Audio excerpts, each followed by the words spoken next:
Could you imagine if there's 71 days of Christmas? That'd be awful. Why would it be awful? I don't like Christmas. Think if you got presents for 71 days of Christmas. I don't want that. Instead, you could just listen to the other 70 episodes of Last Man In Podcast. Oh. And this would be the 71st. And every little day is like Christmas to you. Once a week? Is that what you're referring to? Well, no, they could listen to it to 71 straight days. By the time they finish, there'd be another, How many hours have episodes. we done this? Like, on average, we for sure an hour. So, 70... Hour 5, because we have some of those really long ones in there. Well, whatever. We'll just round it down to an hour. 71? So 71 hours. Someone could listen to us for almost 3 straight days. Literally, I'm going to say they could totally listen to us for almost 3 straight days. Wow. God, what a boring-ass 3 straight days. It's funny, because you listen to episode 1, you're like, oh, like, these guys are decent. Maybe it'll get better. And it never does. It gets worse. And now, like, we used to... I remember you sent it... We're all, like, me, you, Dan, are all in a group chat. Yeah. And you're like, guys, look what I found. Notes from when we had notes. Like, now, like, Greg showed up. We did our notes in, like, 5 minutes. And we could for sure... Well, I guess it's just becoming more confident, too. But we could for sure talk for an hour with, like, half a page of notes. Back in the day, like... We'd almost, like, you could hear me reading, like, all of my notes that I wrote, like, by script off of, like, NHL.com. I'm like, oh, yes, and he did this because of this. And now we're just like, I don't give a shit. Fuck it all. We've gotten worse in some aspects, but better in others. More professional, but less professional at the same time. Before we start today's podcast, which we have some stuff to talk about. Oodles and noodles. Unlike Under Your Tree, there is a bare minimum of stuff to talk about in the NHL right now. I don't have gifts under the tree. Yeah, I just tried to look. There's no gifts. There's not under even your stockings. Tree. There's... What? Santa's already come to your house? That's a Santa stocking holder thing. Oh, cool. It's kind of creepy how his face is made out of wood, but the back is actually a suit. I never realized that till now. So weird. Anyways, what are we getting to? Before we start, we got an email from a fan. Oh, right on. For checking emails. I didn't check anything. Yeah. My life's in shambles. So that's 1 point for Greg, but for some reason, I'll How many points do I get every week for uploading and adding to tags? 0 points. Oh, okay. Sorry. 0 By extra hours of work. Donald Kendall. To all, just an FYI, I'm a big fan of you guys. Listening through YouTube on a weekly basis from Chicago. Hell yeah, sweet. The Windy City. So, hey, some have said, I love this, which is complete bullshit, only Winnipeggers say this, that Winnipeg is the Chicago of the North. In what aspect? We don't have good pizza. We do not. We don't have a baseball team that doesn't win. Our baseball team is an independent league, and we win quite a few times. Our football team is not the Bears. It's not. They're semi-professional.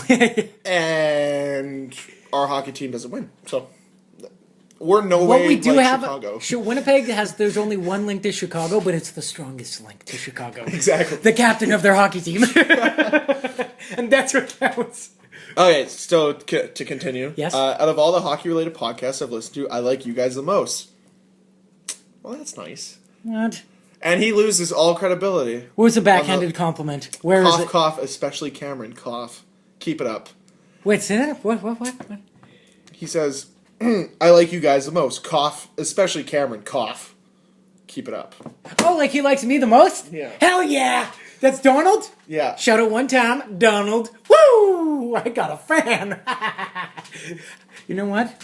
I could be friends with you, Donald. We can't be best friends because you know what happened in 2010. I do too. Hey, Cameron, why don't you just, run down to your hallway and tell your mom you have a fan? I have a fan. She's proud of me. I made it on TV. Whoa! Hey! I was at that game. Why don't we talk about that for a second? Okay, yeah, right on. Well, the Jets' first game that they played last week after the podcast was a Columbus game, and a friend of mine has tickets. So he's like, hey, Cam, would you like to go? And I'm like, of course I will take free tickets. I'm a Winnipegger, and I love hockey. Let's do this.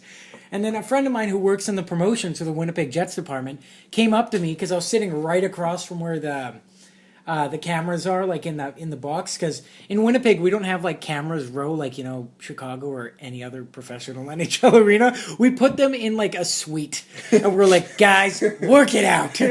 Seriously, deal with it. They're seriously in a box. Like they took away one of the boxes to make it. Well, no, actually, back in the Moose days, the cameras are on the other side of the ice in the box adjacent to the other. Oh, really? Okay, yeah, so technically they didn't. They just moved around. They just moved. However, my friend, he said, hey, I need you to do me a favor. And I'm like, what's that? He's like, how would you like a free Winnipeg Jets onesie? And I was like, yes?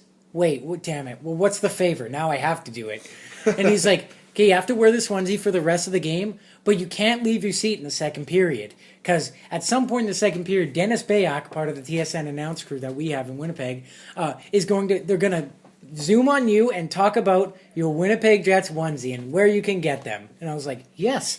And so I put this onesie on, which is a size large, but onesies go by height.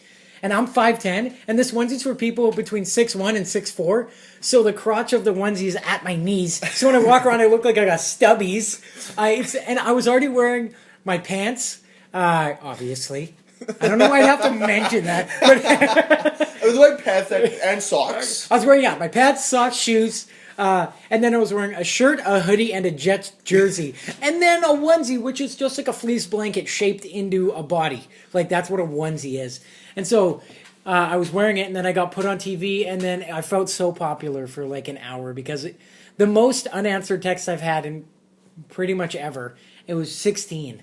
And it was all pictures of me. And my friends are like, hey, get your ugly ass face off my TV, you dick. Like, seriously, that was pretty much all of it. You have the best friends in the world. yeah. I was not one of those people. I would have been like, oh, hey, look, that can't be Cameron. No one wants him on TV. No, but it showed me, like, panned away. Yeah. And then it cut away, and then it cut back, and it was like, just me. Like, and I was however your TV was, it was just me. Just this guy right here. And that's most of my friends send me the picture. They're like, hey, can you please remove yourself from my screen? This is horrendous. Yeah, so that was pretty cool. I got free stuff. In that game, what happened? Mark Scheifele scored 27 seconds into the game. That's the fastest Jets goal I have witnessed. I know you've witnessed literally the fastest of the goals. Which goal was that? That was Alexander Burmistrov against Pittsburgh Penguins, 8 seconds in. Oh, okay, it might have been Brian Little. No, it was Burmy because it was assisted from Wellwood. I remember that right. Because I went over. That was also the first Jets win. Right. I remember because we went over to a friend of ours to go watch at his new apartment, and as puck literally dropped, the TV cut out. And so we all freaked out, and he wasn't PVRing it, so we had to run to my other buddy's house, and then we all got a text as we were leaving the door, like, oh, hey, the Jets scored, and I'm like, damn it, god damn you, the score, god damn you to hell, you're so awesome. But yeah, so Mark Scheifele scored basically like back off the backboard alley-oop to himself, because he shot, missed missed the net, it bounced off the backboard, and he literally just rammed it back in. Sweet. Poor choice of words to use for rammed. No, they jumped on him real quick. They had a 3-0 lead right off the hop, and it was kind of. Are we talking about basketball or hockey? Because you said backboard, jumped on him quickly.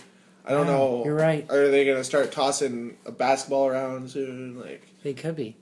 Hey, you know whose streak ended? Patrick Kane at 26. Whose streak also ended at 26. Golden State Warriors. God damn it, they're linked. Illuminati. Knew it. That's what you said, wasn't it? It sounded like I said Illuminati. Oh, Illuminati.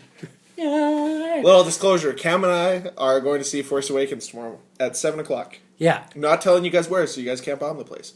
But... Why? Who? Those motherfuckers. I know. If someone goes... Okay, I know. But no. Who goes after... I know. I remember that, too. Yeah, but no. All I'm going to say... I don't think I'm going to sleep tonight. Because for some reason I feel that something is going to go wrong. And I won't wake up tomorrow. Wow, that's real grim. What are your last words then, since I have to put this on the internet after? It's going to be uploading. I'm going to get a phone call. Like, hey, yeah, so... do you know a Gregory Pedrick? Yes, I do. Go on. Yeah, he was pronounced dead at 1:13. I'm like, fuck, Greg, I'm up. It's almost done uploading, you dick. I'm going to look crazy. What's your final words then, Greg, since I have to deal with this? I don't know. We'll have to continue the podcast to hear. I'm going to have a wicked thing to talk about Steven Stamkos. Also, we'll talk about the juniors. talk about Zach Kassian finishing with the Drug and Wellness Rehabilitation NHL program.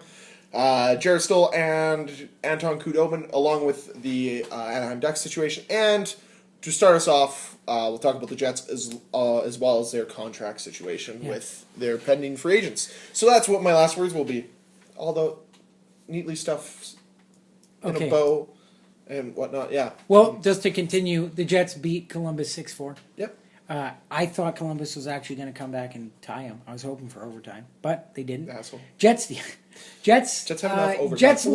Jets looked good against at the time the worst team in the NHL, which isn't very tough to do. I'm not trying to be mean. But I don't think Columbus is the worst team in the NHL. No, I know last season we said, "Oh, this team is better. They're just really injured." They're injury plagued still.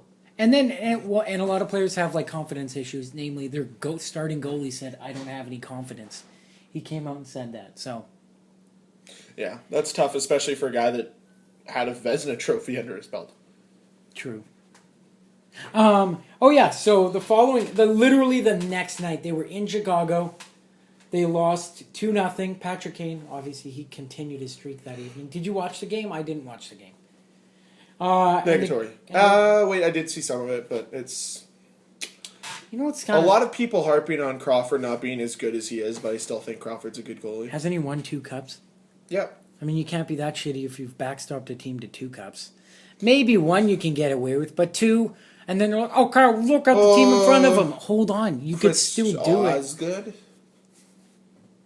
What about Chris Osgood? Is still pretty solid. I would take probably 20 goalies before Chris Osgood when he was playing in the NHL. Yeah, but he won games and won championships. He showed up and made the saves when they needed to. Unlike Jonathan Bernier, yes, we know. Yeah, that's true. I don't.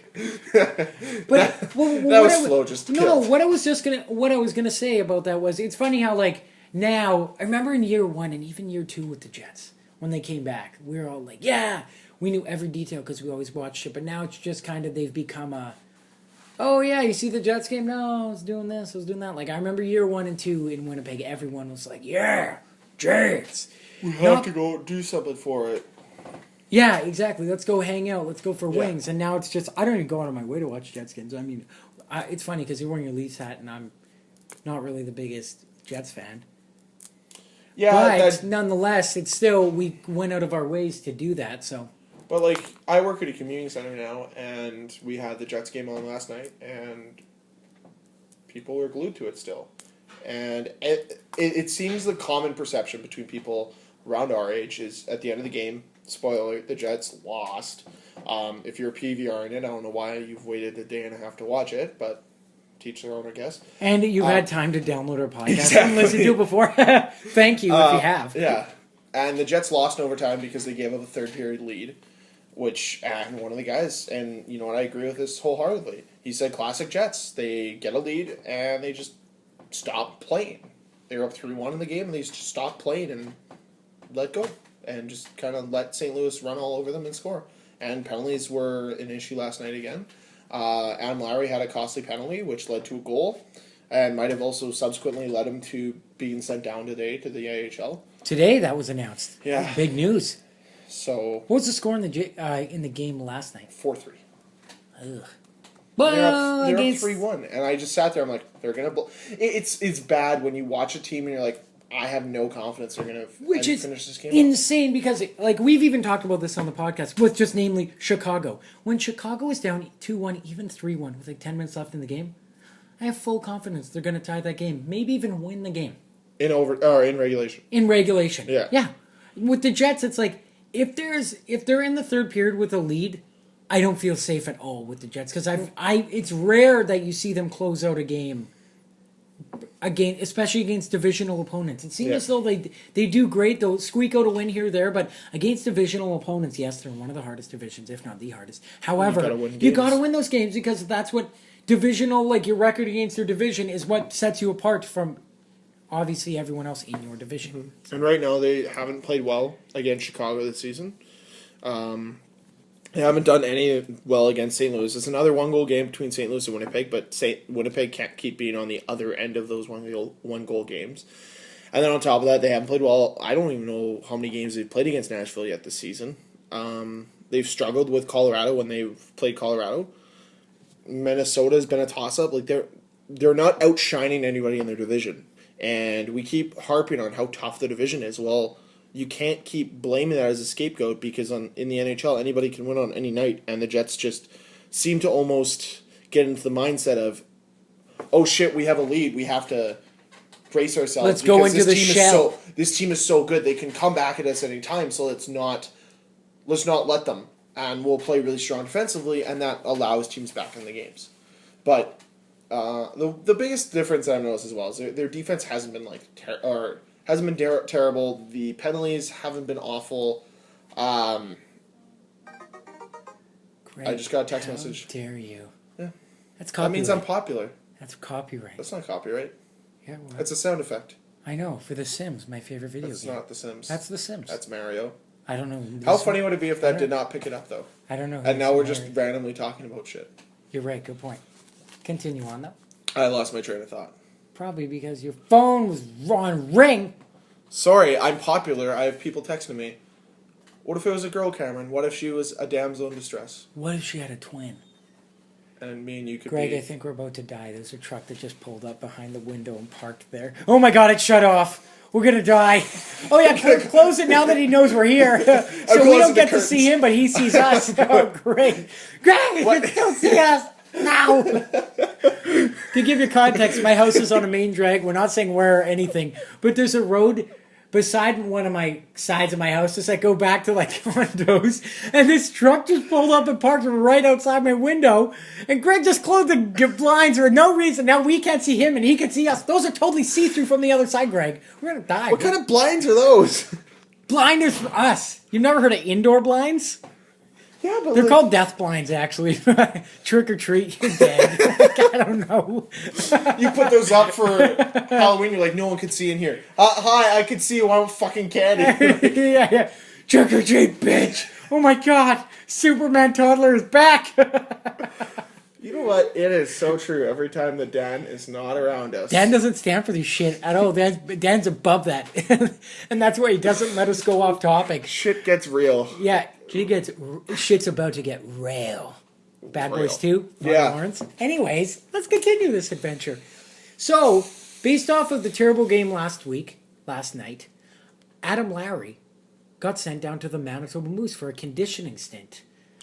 Do you think this is going to kick him into gear, or do you think he stays there for a little bit? Like, what is this? Who's playing in his part? Who's replacing him? I thought he wasn't looking that bad. Yeah, he hasn't been great this season, but it's a whole... Is it confidence? Is it a Bernier thing? I think part of it's confidence. I haven't seen enough to really say that he's been terrible, but you don't notice him like you did last year. God, my goodness, he was a force. Oh, for sure. What is in the water for first-year players? I can't even say that because Nick Ehlers and Patan aren't really doing that great right now. But there's something in the water. But it's also, they're not putting these guys in the positions to succeed like they did last year. And it also could be Lowry feels complacent, that he feels that he doesn't have to try harder because he knows his role. And last year he had to keep proving himself every game, and now he doesn't have to do that, so maybe he feels more complacent and feels like he doesn't have to prove himself every night. Like he had to do last year. You're right, because he's, I guess, and that's another thing we've talked about plenty of times is the Jets basically, Nick Patan and Andrew Kopp were basically, they didn't have to earn their spots on the team. They were handed them, essentially. God, are you serious right now? Are you choking me? Put on silence! I'm popular, okay? Jeez. It's just his mom. Hey, Greg, what do you want for... It's not my mom. For snacks. My mom doesn't know how to text me, so... And my mom wouldn't ask me for snacks. She'd be like, hey, fat ass. She really... Sounds like... That's why we get along so great. Our parents love us so much. She probably wouldn't say fat ass, but she'd like, so... Hey, double stuff they are. But some new snacks. And by snacks, I mean fucking vegetables. Not Oreos, you son of a bee! You son of a bee. You could say bitch on this show. I know. I've said the effort earlier today, and now we can't even say bitch. Anyways. What? Are you okay? No. Greg, I'm losing it. Like, ladies and gentlemen, Christmas is a fun time, especially in retail. And I'm losing my mind. I'm losing my mind. No. What? I'm putting a kibosh on any singing. No, I'm not. That wasn't a song. I know. It was totally a song. I know you wanted to. Okay, let's get on a subject here. No, keep going. Oh. Retail. No, Winter. So Nick Patan and Andrew Kopp, they were given the team. They played their way out of an NHL role instead of playing their way up into an NHL role. Is how I felt this year. And Kopp is doing okay. He's in and out of the lineup. Patan got sent to the A. Now Lowry's in the A. This is supposed to be one of the best prospect systems and futures of the NHL, according to Craig Button, the messiah of TSN for junior.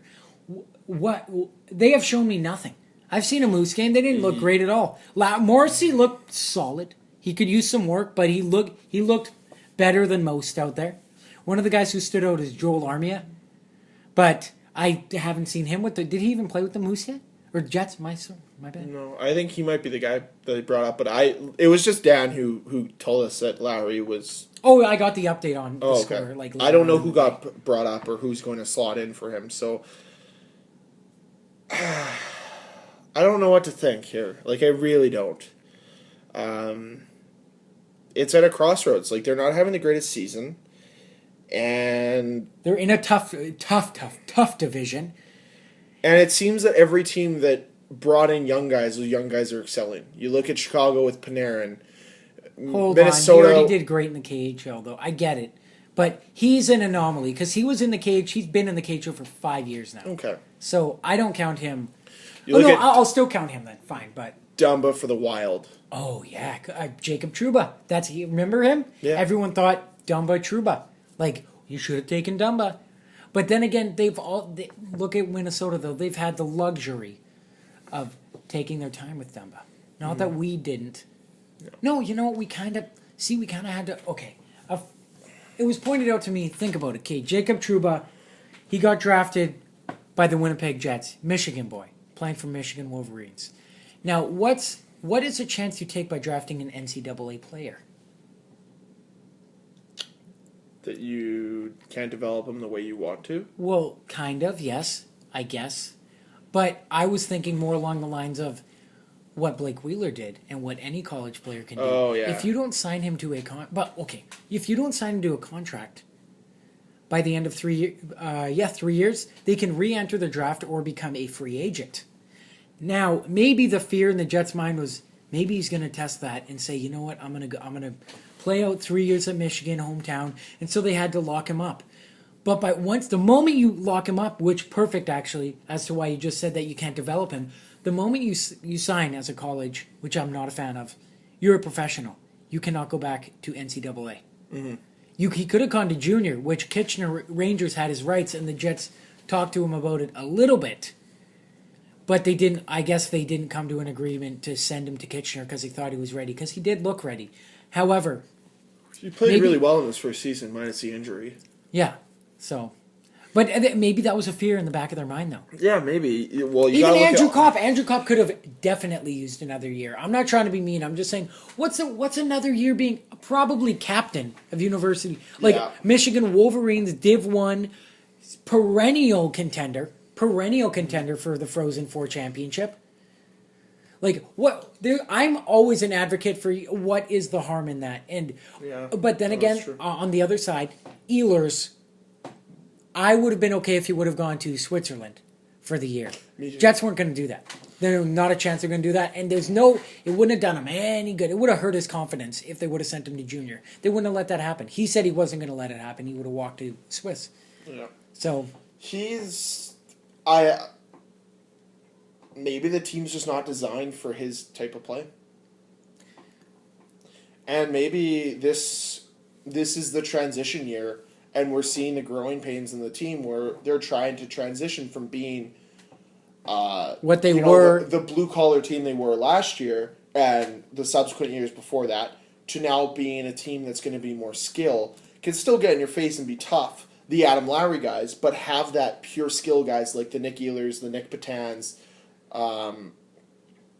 have guys like Jack Roslovic, Kyle Connor, Blake Wheeler, Brian Little, that can still play the tough game, but they know how to score. They know how to be finesse. They'll beat you with finesse over fisticuffs. Yeah. Exactly. Which is funny because while you're saying that, in my mind I'm thinking they're using the Chicago mold. That's Chicago right there. They have finesse guys, but they also have the Brian Bickles. Yep, and I think that's the way you have to design a hockey team in today's day and age. Now, with that being said, a little bit of talk of our three pending free agents. Apparently, numbers came out what the players are asking for the years they're asking for. So, what I want to do is I'm going to lay out each contract, and we'll go one contract, kind of talk about it, and then we'll go to the next contract and the next contract. Okay? Okay. That work for you? So Byfuglien asking 8-year deal at around $6.8 million contract, basically the Seabrook contract. Okay. How do you feel about that? 8 years, 6.8. For Dustin Byfuglien? For Dustin Byfuglien. We've talked about this numerous times. I'm not going over 5 with Dustin Byfuglien. Yeah. Not a chance. No but way. 6.8, were you surprised by that number being not 7 or I think 8? he lowered it. I think he lowered it to get the years, which I think the Jets would rather go inverse and take more money for less years. That's just me talking right now. So 6.8, I'm okay with paying Dustin Byfuglien $6.8 million. I'm okay with paying Dustin Byfuglien $7 million. It's the issue I've had with when rumors speculating and all this speculation like right now. I don't like anything more than 5. That's insane. Especially for a player like Dustin Byfuglien, where I mean he could maybe go for a big hit one day, pop his collarbone or to break his or pop his shoulder or to break his collarbone, and then suddenly he's second guessing when he comes back how to throw that hit possibly. Mm-hmm. I've never broken a bone, so I don't know. Yeah. The one thing that I like about this deal is the money's $6.8 million. That is potentially very workable, especially if the cap goes up like they're expecting it to. 3 years, $3 million. Well, not like just next year. I mean, just overall, in general, right? Yeah. Like yeah. year by year by year. This contract could look really good in the future. That's also very tradable, and that also has retainability on it a little bit. They could say, okay, we could trade him for a year and we'll keep $1 million of his contract, and you get him for the back half of his contract and we'll keep $1 million, and it's not going to hurt the Jets. So I was worried about kind of an 8-year $8 million deal. I still don't like the 8 years. If you can get him down to around 6, I think you pull the trigger. I think this is, even if you have to do 6 years at around $7 million, $7.25 million, it still has the ability to be moved because it's not going to be that much money, especially if the cap continues to go up. So overall, I was a little surprised at the number being lower than I thought it'd be for contract. All right, next contract. Ladd wants 6 years, $6.8 million. Is he a $6.8 million player? I don't think so. He consistently puts up at least 50 points. He puts up consistent points. My question isn't his leadership. I think he's a great leader. Is he what the Jets want for the future? In 6 years, are they going to be happy they signed this deal, or kind of look back at it and say, damn, I wish we had put this money somewhere else? And obviously, hindsight's always 20/20, but this is such a tough one because it seems as though, just based off Winnipeg, but also just because I'm hearing it from the media, it seems to me the room has shifted, not away from Andrew Ladd, but there's a lot more towards Blake Wheeler. And how much better is that team? Let's just say, hypothetically, they lose Andrew Ladd to free agency, or they decide to... like, the Jets are in actually a decent scenario this season where they could say, okay, we hit, let's say, February, and they're still kind of in the fight, but they're like, we have a big summer coming up. If we can dump some salary or dump some guys, load them out, get some draft picks, and we can really push our steam engine forward. The youth movement. Exactly, and be able to move Andrew Ladd out for a loaner because his deal is so... Any team that's pushing for a playoff spot will take that deal. We'll be glad to have Andrew Ladd. Exactly. What is he, 4.5, 4.6? 4. 4. Oh, my goodness. Exactly. Yeah, that's... So that's where I think if this team's doing poorly, I don't see a scenario where they don't trade him and try to get something for him. Even if it's something like, let's say going to Arizona. Let's say Arizona's in the thick of it, and Arizona's like, we'll take him to play with like Shane Doan, to have like kind of a mean line, and like a Martin Hansel, and getting like Brendan Perlini back the other way. Getting a young forward who's going to help the team out in the future, because really you can slide Nick Ehlers up. You can let Nick Ehlers play with Scheifele and Wheeler, and that could be your top line, and that would be a very, very good top line. Well, he'd probably do a lot better than playing with Chris Thorburn. I don't know why the hell that's happening. I know he's having a great season, but I don't know why the hell... He scored again last night. He did. But Chris Thorburn. Chris Thorburn been worth the money that we paid him, for sure. Yeah. However, you're not getting the most out of the player unless he's playing with the best players that he can play with. And which, I mean, we could even date this back, and we've talked about this too. Evander Kane. Yeah. He was never really put with a player of either even his skill, even his speed, and or skill set. And he just looks deflated on the bench. He just looks like, what do you want me to do? Ehlers does. Yeah, it's my first year, and you're expecting me to not only lift the spirits of Burmistrov and Thorburn, make these guys look better when... Also trying to average a point a game. And when I don't, people come for my head. Yeah. It's like, what the hell am I supposed to do? And they're questioning his ability, and it's like, no, they're not putting him in a position to succeed. They're not. Yeah. Perreault can succeed on a line like that because that fits his skill set. It doesn't fit Ehlers' skill set. He needs to play on a line with players that are around his skill. And maybe as you just said, if they do ship out a Andrew Ladd, maybe they can get a player who is like right on the brink or on the cusp of coming in, and give Ehlers something. Something to play with. Yeah. Something a little more than Burmy and Thorburn, who are, at best, third liners. Maybe second power play unit if someone's hurt. Maybe. Or maybe bring up Batan and start seeing if those two guys can... Oh, yeah. Yeah, that'd be great. Why don't they do that? Or give him Joel Armia or something. Armia's fast. Yeah. Why don't we There's options. They're just... Obviously, they're thinking about it, but, like, why don't they just do it? Yeah. It seems as though... I don't want to be the humbug in the group, but I can't see the Jets... This team, these Jets, making playoffs. No. I can't see it. Hell no. Not with... And they're... Defensively, they're breaking down. The goaltending hasn't, like... Hellebuck's been great for most of the season. Last night, he didn't look that great, but he was also hung out to dry a bunch. Pavlik's hurt right now. Hutchinson's looked bad this season, but every goalie goes through those spurts, Ups right? and downs, So of course. the big question is the defense. They don't have the defense. They don't. Which is funny because... Which leads us into Jacob Trouba. Wanting 8 years, $7 million a season. When I saw that for the first time, my first inclination every time I read this, are you out of your goddamn mind? Are you fucked? Let me just read you Jacob Trouba's Hockey DB NHL stats. Okay, I want to know this. He has 161 games played. Okay. 19 goals. Okay. 39 assists. Okay. 58 points. 131 penalty minutes. Okay. He's even on his career. Okay. Those are his stats. Where do you get 8? How do you get $7 million? What Oh makes yeah, you think seven. you're worth Sorry, $7 million?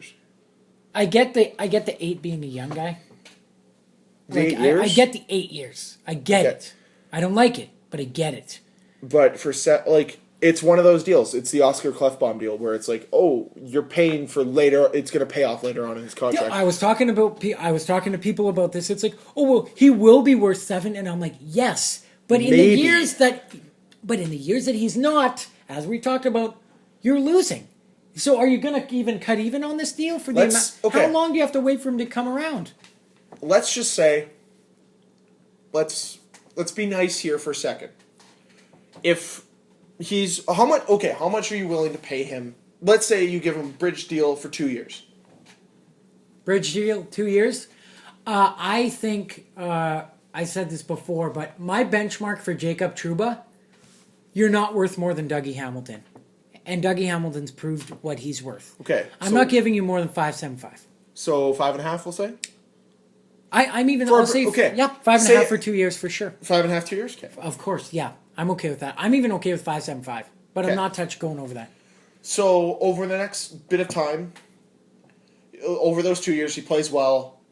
What do you think is the next step for him?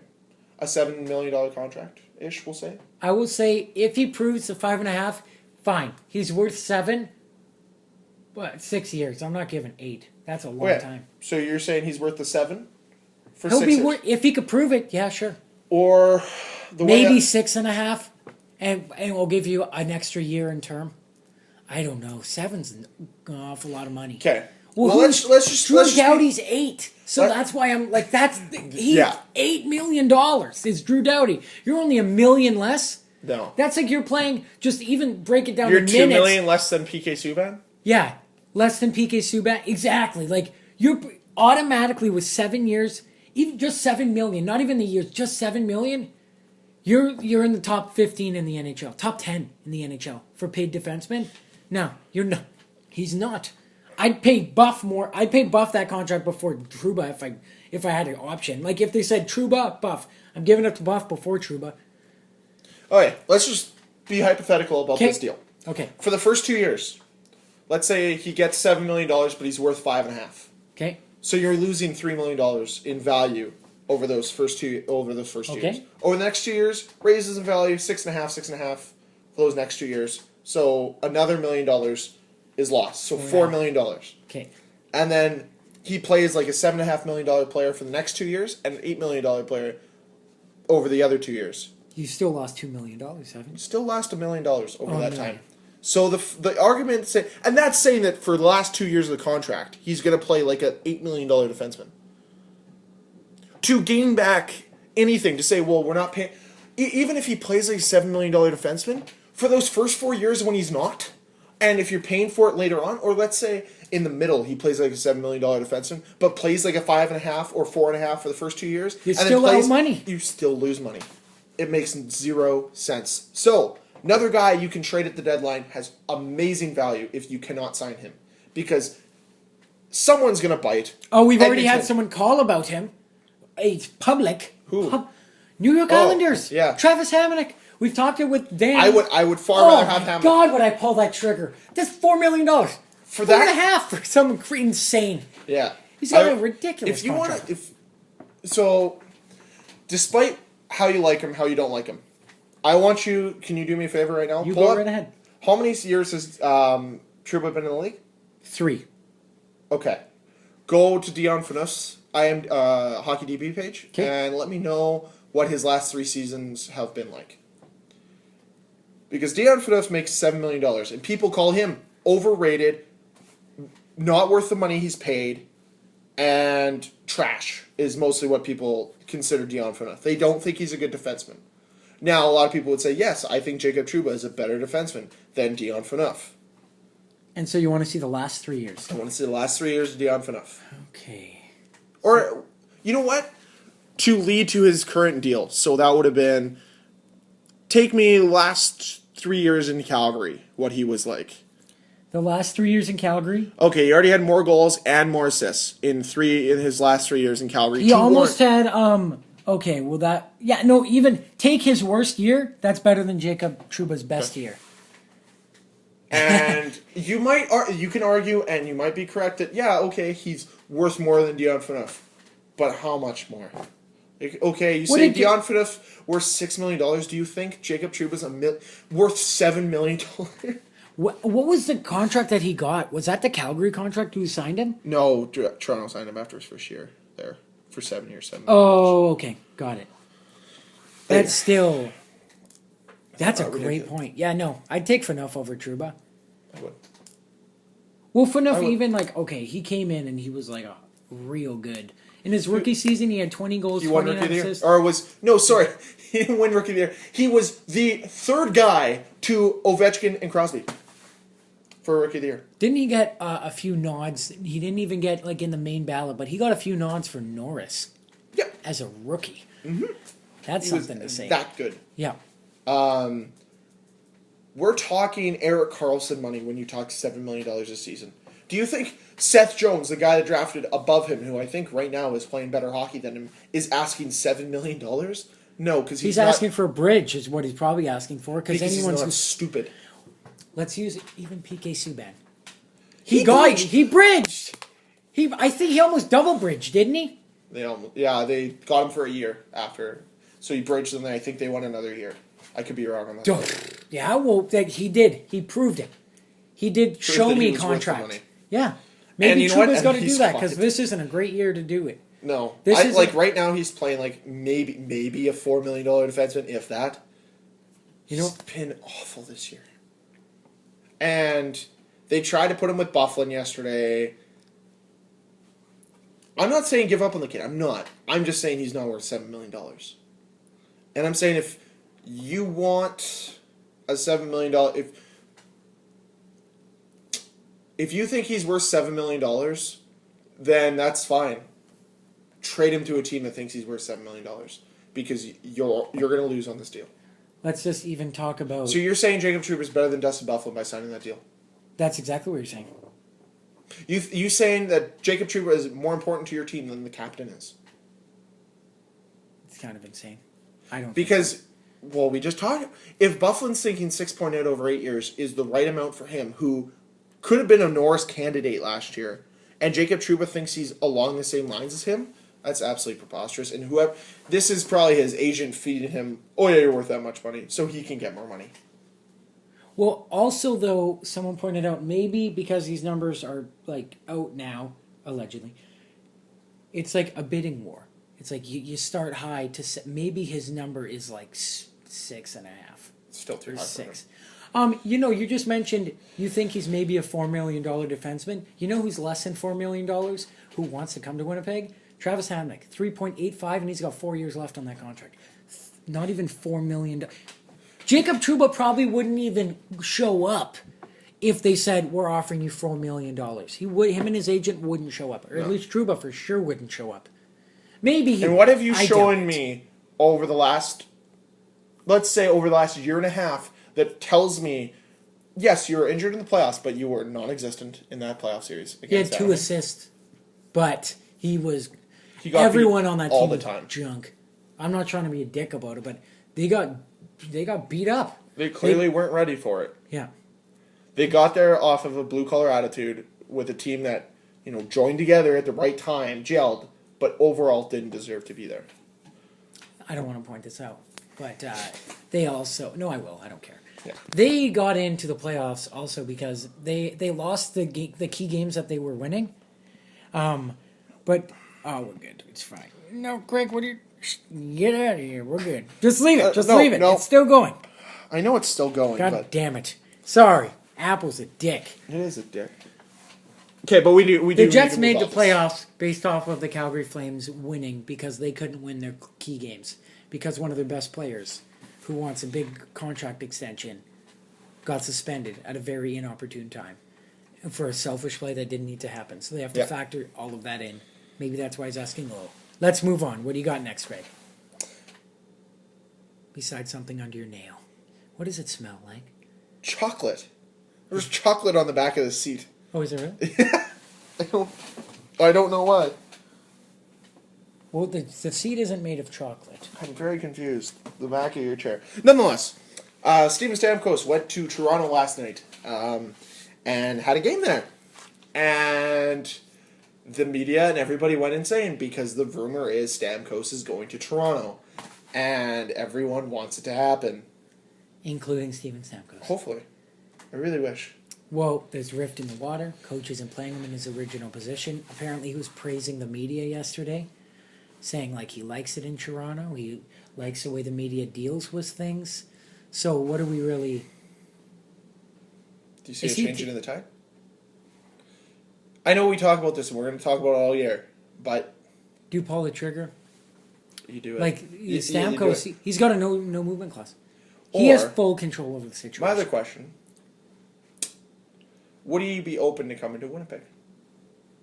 Funny, not the first time I've heard this. You package, now that you know the numbers are out there, a Trouba, a Ladd, and another player in with that deal. No, not a goddamn chance. I'll take Trouba. I'm not taking the other ones. I'll take Ladd or Trouba. They're on expiring contracts. You have to. You have to know that you can sign them. You need you have to go to Cheveldayoff and say, I need 48. I need 36 hours. I need 36 hours with their agent to know that they're going to sign. Because if not, there's going to be conditional picks coming in there for sure, tossed in just as insurance that blank will happen. Yep. Winnipeg. Because they're not prepared to drop the money that Stamkos is getting. Are you sure? Because I'm pretty sure they're prepared to drop the money on both Trouba, Scheifele. They have to pay him too. Oh my God! And you think him? Yeah, no, right? I think Scheifele's worth not 7. Not 7, no. 4.5, 5. Yep, at this point. I'm okay with that. With the bridge, and I could definitely see him. And you know what's funny about that? He's that everyone he's doing it the right way, or maybe his agent is very smart about it. He's saying, you know what? Don't go to the media. Don't say anything. Dodge every question. Don't make it seem like you don't want to be here, because obviously you do want to be here. But don't answer any question you don't want to. That's fine. We'll deal with it behind closed doors. Let me finish that up. I'll deal with all your paperwork. You're going to do a bridge because it's going to be a show-me contract. Maybe if you don't do good the first year, you're going to get second year. Because you know what Mark Scheifele could say? I guarantee his line is Sean Couturier. Oh, for sure. Who's on the block? Yeah, God damn it, the Flyers. Ghost Bear's doing okay. But irrelevant.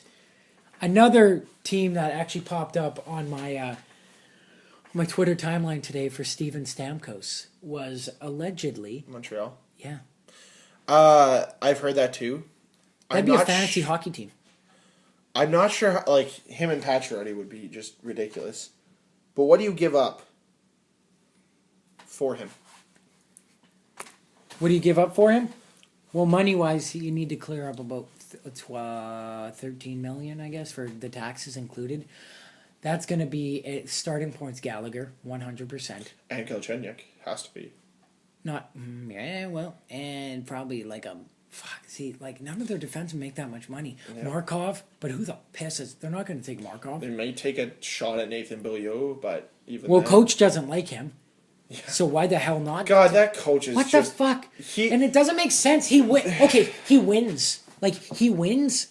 But while winning players like Semin and Beaulieu, guys who could play, well, maybe not Beaulieu to the extent, but guys who could play, P.A. Parento, come in, you did great, then come in and complete shit under him. What are you doing? No, he gets his mindset on people, and he's like, no, I don't like this person. And that's what happened to Yuri Sekach. That's what happened. I don't think he liked Brandon Prust. I think that's why he went. I think that's why they got rid of him.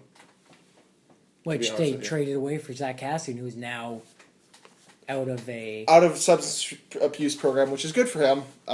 Was put on waivers today, or yesterday, cleared them. I guess today I didn't hear about anyone picking him up. So overall, I think if it can work out, but clearly Montreal's we're not going to touch this guy with a 10-foot pole now. So kind of that ruined that. I'd love to see a team a la Edmonton take a chance on him. Why not? What do you have to lose? Yeah. It's the same thing I said about Semin to any team that wanted to take him. What do you have to lose? $1 million. Ooh, it's rough. That's a rough contract, especially a guy that could maybe, even if he puts up 15 goals, 10 goals at $1 million, that's a good fucking contract. He gets paid less than Chris Thorburn. It's $1.2 million. Yeah, exactly. And people lose their shit if he scores 5 in a year. Exactly. Yeah. But you pay someone to score goals. I don't fucking give a shit. He puts up 10 goals in a season. I'm happy he puts up 10 goals in a season. Yeah. That'd be excellent. I just want to say, since we were talking about Zach Cassian, this is the first time in quite some time that I can say this. The Edmonton Oilers are in a playoff spot. Good for them. Hell yeah. I hope they make playoffs. That's a team I don't want to fuck with in the playoffs. You don't know. All they have to do is hold in. Stay ready. Stay in there. When Connor gets back, you're scoring. So I think you're going to advance. If they stay at the ready and Connor comes back, we'll see. I hope they do. Another team in that same division, in that same province, has right now one of the best players in the NHL in Johnny Gaudreau. Okay. The argument was made today on TSN that he is the best 3-on-3 player in the league in overtime. He has now tied Joe Thornton for most overtime points in a single season, and we're in December. Oh. Yeah. That's a little bit... Why is the hype train not huge on Johnny Gaudreau? Or Johnny Hockey? Why is it? Well, is he small? based off the way... No, just think about the way the media works in Canada, let alone America, Canada. We rarely hear about Vancouver and Calgary because Edmonton's got the flashy new thing. We heard about Calgary a little bit last year when they were tearing it up, but nothing crazy. There's a bit of a Western bias towards just kind of, I don't know, going about things pretty quietly. Like, even when I remember, like, Ginla's 50-goal season, it didn't even make, like, front-page sports news in Winnipeg. Like, yeah. I remember it was, like, third or fourth page because I used to be a Flames fan. So, like, I remember... It was an afterthought. It was an afterthought. Even so. And does that make him better because he's flying pretty much under the radar in Canada, at least? Yes, I think it does. It takes the pressure off of him. Isn't he in overtime, like 3-on-3, as you were saying? I'm pretty sure he's been in on, like, 80 or something insane percentage of, like, the game-winning goals, whether he's scoring it or main assist on almost all of them. They have 8 overtime wins, and I think he has 9 overtime points. No. 8 overtime wow, wins. Wow, he's really good. I think 8 overtime wins, 8 overtime points right now. Holy piss. So he's been on every winner. What? Yeah. I just wanted to mention that. Jared Stoll got claimed off waivers, is now with the Minnesota Wild.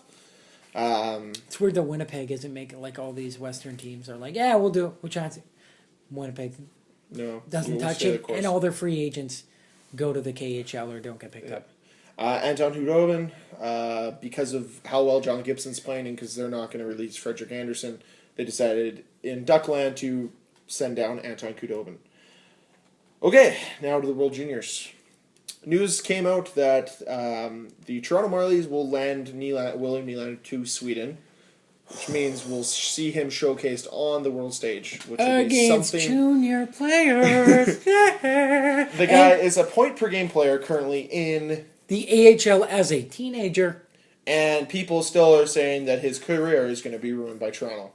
Actually, there's a big article in TSN, mind you, they're based out of Toronto, comparing him to Patrick Kane. Yeah. Saying, is he the next Patrick Kane? I hope so. That'd be awesome. Skill-wise, I think he's got the skill. I think he's got the speed. He's got the better hair. No offense, Patrick. It's about being able to develop the hockey sense, and I think he has that ability. So we'll see what happens. And watch out for him with a dynamic duo of Adrian Kempe from the Ontario Reign, because LA knows how to develop players. I'm like, yeah, you know what? You can go tear it up for like 3 weeks and get some more confidence. We're okay with that. I still think Nick Ehlers should be there for Denmark. It's still possible. They have until the deadline, I believe, is the 22nd of December. Now with sending down Adam Lowry, why don't you just do it? You lose maybe 8 games with him, but let's say he comes booming with confidence, even if they get shellacked. Even if he gets... He's going to be the leader on that team. He's going to be the go-to guy. Younger players are going to come talk to him and say, hey, what do I do in this situation? Or, hey, when I get to the NHL, what is this? What's that? He can be that source of information for those players, which is something Edmonton robbed us of last year with Leon Draisaitl. That's garbage. Mm-hmm. He's playing with Chris fucking Thorburn. Okay? And especially... send him to the juniors. Especially if they're going to pull a Leon Draisaitl and just be like, you know what, fuck this. You're going back to junior. Oh my God. Could you imagine? That'd be terrible management, but I'm saying... Could they? At this point. Could they do that? Yeah, let's his contract burned. No. Sorry, not could they. I was thinking in my head, could they... Could he go to the Swiss League? Or does he have to go back to junior? Or is that on him? Like, are the Jets not going to get in trouble if they say, hey, we're assigning you to this, but he doesn't report? Technically, that's on him, would it not? Yeah, I don't know. I don't know how that would work. Oh my! I think they should send him. Now that the weird moves there just don't make sense. The team's getting desperate, and they're trying to find anything. And the truth of the matter is they should have kept Lee Stepniak, and they should have kept not Yuri Tulusty, the other guy. Michael Frolik. They were great bridge gap guys, and they're not there. They're not there. Yeah. And, like, in this situation, you need And you could have still had Ehlers on the team, and he would. Let's say your third line is then Perreault, Frolik, and Ehlers. Ehlers can dominate that line, but he's still got skill guys on that line with him, and it just helps in times where you're unsure of things. When Adam Lowry doesn't play well, when Nick Petan doesn't pan out, it just helps out the team. It makes the team more dynamic. But we've talked way too much about the Jets. Let's move more towards World Juniors. Oh, yes. Okay, well, interesting news. There was first round of cuts. Mm-hmm. Most notable cut being Brendan Perlini, 19-year-old, in the first round of cuts. They said he wasn't getting it done. He was a Phoenix Scouting draft. No, wait. Michael Dalcol. My mistake. Dalcol. Okay. Perlini still stick around. My bad. Dalcol is from New York Islanders. Yeah. Was he? And he was a 5th round pick or 5th overall pick. Yeah. Just not doesn't seem to get it done. However, Jerry McCann is also been loaned to Team No, Canada. he didn't. Oh, was it Jake Virtanen? Oh, it was Virtanen. Don't you son of a bee. Oh, Greg. I thought it was McCann. No, Jake Virtanen got loaned. They're still on the fence about McCann. Please, sweet mama, send me McCann. Because if no one can, Jerry McCann. See, I would still love it if Connor McDavid was like, yeah, I'm ready to go. And Edmonton's like, okay, we'll let you warm up in the World Juniors. Hey, Connor, they call you McJesus where we're from. Show him some of that Ed Money swag in Europe. And he's like, okay. Thanks, Uncle Pete. First line of Marner, McDavid, and Virtanen. Yeah. Oh, second line of McDavid. Why would McDavid be on the first and second line? Oh, sorry. I thought I'm drawing blank. So Dylan Strome would be second. They're going to keep Marner and Strome together. Yeah. We know that. They play together in OHL. Nothing new here. Kids are driven by social media these days and super distracted, and they're very impressionable. So Team Canada decided once he's sent on the plane before they head over to Europe to delete all their social media apps. Good idea. A very good idea. These kids, there was a kid sitting in front of me at the Jets game. Shame on you, young child. You did not stop Snapchatting the whole game. I don't think he watched more than 5 minutes combined the whole game, where his face was not in his phone. It was ridiculous. His Snapchat score is over 100,000, which is amazing. What is your Snapchat score? I don't know, like 14,000. It's like 3. Yeah, but that's because I make a lot. Like I make really long videos. How do you know what your Snapchat score is? Go to Snapchat. But how do you increase your Snapchat score? Getting goals and stuff. I don't know. What's the highest? There's like trophies and stuff. I don't know. It's like have someone. Oh, I have 10,000. There you go. See, not that far off. I have 10,000 Snapchat points. Mm-hmm. You're welcome. I feel good about myself. Yeah, as you should. Okay, what do you think of Team Canada? What is going to be their biggest obstacle other than having to play William Nylander? Is it going to be not having their top goalie for 2 games? No, there's god damn it, I don't know the name of this Montembeau. There's a French goalie. I think he's going to steal the show. I think he's coming in because Mason Blackwood's done. And who's the other guy? I'm the guy who should know this. You're the World Junior guy, Cameron. I look to you for all the answers to all my questions. Samuel Montembeau. Okay. Who's the other guy? Mackenzie Blackwood. The other gentleman is Mason McDonald. I think Samuel Montembeau has been looked great in the highlights I've seen. He has a shutout, I believe. Holy shit, Hayden Fleury. Yeah. Hey, well, here's the D as of right now. Hayden Fleury, Noah Jolson, Thomas Chabot, Joe Hicketts, Travis Sanheim, shout out Philly, Brandon Hickey. One time. Jeremy, yeah, he shout out one time. Who? Jeremy, Hickey? Brandon Hickey. Brandon. I'm not sure if there's a relation to Thomas Hickey or not. Okay. Thomas Hickey did great for the World Juniors. Yep. Team captain. Jeremy Lozon, Roland McCallum. Remember the player who got traded for Carolina last year? Remember he was the one. Yeah. And Travis Dermott, Leafs guy. Yep. So there's that. The forwards as of right now. Or here's Wednesday's. This is from tonight's line combinations. Perlini, Braden Point, Jake Virtanen. Was Point on the team last year? Yes, he was. He sure was. Yes. The returners are Point, Krause, and Strome. Strome was on the team last year? No, he wasn't. Hicketts. Sorry. Lawson Krause, Dylan Strome, Mitch Marner, Anthony Beauvillier, Matthew Barzal, Julian Gauthier, Rourke Chartier, Mitchell Stevens, Travis Konechny, shout out one time Philly, Jace Harlock, shout out one time Brandon, John Quinville, shout out one time again, Brandon, and Nick Merkley. So why isn't Nolan Patrick on this team? Why isn't he on this team? I don't care if he's fucking 17. Isn't he a phenom? Their thing is, I think they're going with a lot of 18-year-olds this year, although they're supposed to be phenom. They cut Jacob Chychrun. That was another big notable. Why? Huh? Isn't he supposed to be a god? Jacob, this is the first time hearing about Jacob Chychrun being related or even walk on the same water as God. He's supposed to be really good. Isn't he going? He's not an Ekblad good. Isn't he going top 5 this year? Probably, most likely. Which you'd think. Hey, you know what? Hey, Adam Lowry's dad is the coach. Yes, I saw that. Dave Lowry? Lowry. Dave Lowry, yeah. Shout out one time. Yeah, way too many shout outs.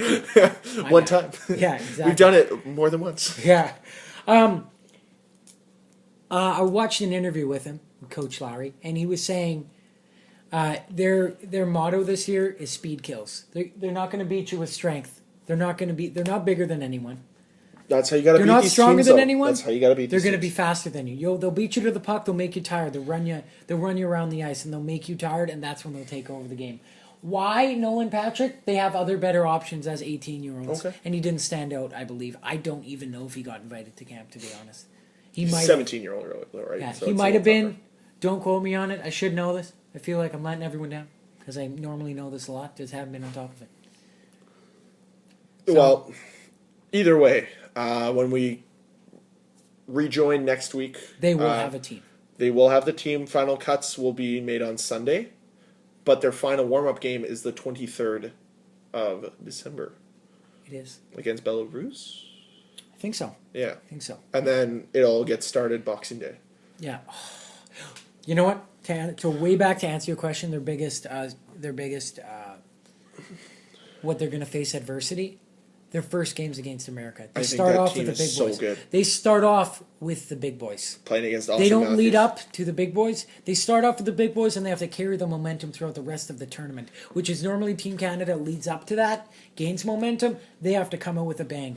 But you know what? I think it might even be, not to interrupt you, but I did. It's fine.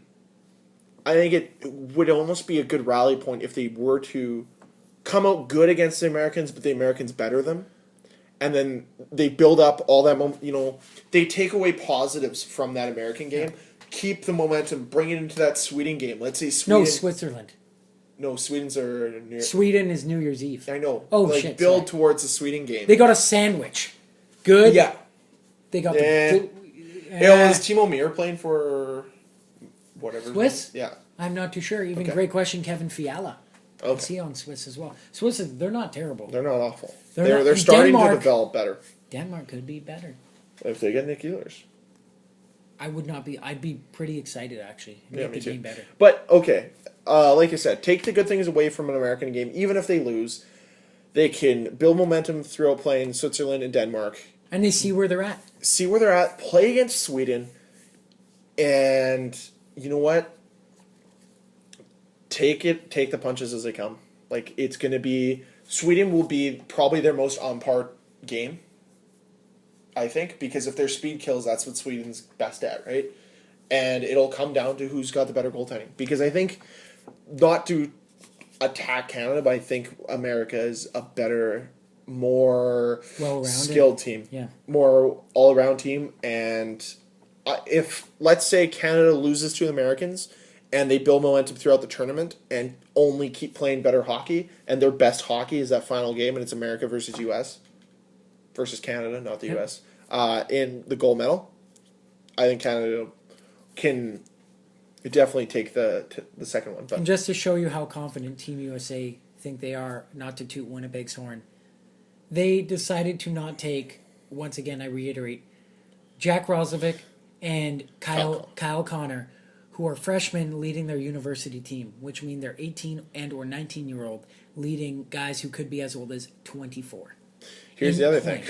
That's how good U.S. think they are, that they didn't even invite them to camp. Jack Ross, I think it was Roslovic. Alex Tuck, they left him at home.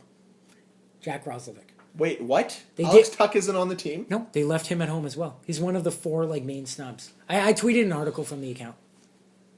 I think I remember you saying Tuck, but that'd be like Canada leaving Braden Point or Lawson Krosoff. It's like why? That's like them saying almost like saying, we'll take Michael Dalcol, but we'll leave off Virtanen or something Why? like that. Why? It doesn't make sense. It makes no sense. But I think it was Jack Roslovic, played the Saturday night after the snub and got a hat trick, and that was his big like what I can do, U.S. Yeah. Against like a rival team. Yeah, I don't. We all know they're skilled. Everyone is pretty shocked that happened. Yeah. Do you have any closing words? I'm excited for tomorrow. Very. Then I'm excited even more for World Juniors. So. And I hope by next week we'll let you know because that team will be made and we will announce who's on that team. Yeah, I think we should just do a whole World Junior preview. Well, we could do a big chunk of it. That's not an issue at all. Yeah, because we talk mostly about Jets. We didn't even address the fact that Dan's on yet another scouting report. Today he's watching Adam Lowry play with the Manitoba Moose. Is he? Oh, he is at the Moose game. That's right. But is Lowry playing tonight? I doubt it. Yeah. Probably Jinx, tomorrow. you owe me a quarter. Do you want to go for a Slurpee right now? I don't know. I think that's the best way to close it out. Thank you for sending us an email, Duncan. Not his name. Kennedy. Donald Kennedy. Do- Read the email. Donald Kendall. Donald Kendall. Yes. Mr. Canada. Yeah, the guy. Canada. And this is the guy you like the most. The guy can't even remember your fucking name. Thanks, Donald. You'll always be number 2 in my heart. Behind who? Brett? Or everyone else who writes? Everybody else who writes. Well, you're number 1 in this guy's heart, along with everybody else. Donald, you're an asshole. Not nice, Greg. All right, Do people contact. call you the Don? I wonder. Let me know. Donnie. Probably Donnie. Have you been to a Hawks game? Please let us know. Have you been to the Madhouse? Yeah, that's a Hawks game, Greg. You got to refer to it in their speak. You're right. The Madhouse. Hey, what's their food? What is their food? Oh, deep dish. Deep dish. But do you eat a deep dish at pizza? Why wouldn't you eat deep dish at a hockey game? You take that deep dish and you... We have a jet dog. Yeah. That's, We're not really... We're not good at food. We should have an airplane pizza that's like shaped in a jet. You want a calzone is what you want. I want a calzone. You know what I With actually a hot want? dog inside. Yep. Or stromboli. I don't know what stromboli is. It's delicious. That's what it is. Okay, but is it messy for a hockey game? Can I get away with it being clean after wearing my white jersey and eating one? Yes, you could. All right. Contact us at lastmannpc@gmail.com. Check out our YouTube, lastmannpc, maybe YouTube link. Yeah. Tweet us at lastmannpc. And if you haven't noticed, if you want to check us out on any other format, we are Last Man NPC. We're everywhere. Yeah, we are everywhere. You can't stop us. Except Tumblr. Because we're not about that shit. Yet. Or Facebook. Yeah. Because we're not... We're above that. We're not our parents. Yeah. All right, thanks, guys. See you later.